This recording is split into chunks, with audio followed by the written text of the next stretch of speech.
espero que estejam, olha, tudo bem. Vamos dar início à nossa aula?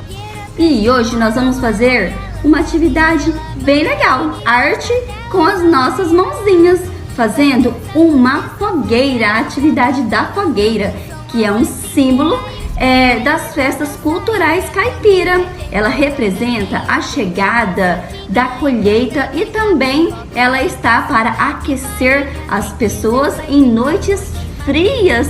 Vamos lá? A professora vai demonstrar como que faz e depois vocês façam aí na casa de vocês com a ajuda da família, tá bom? Vamos lá!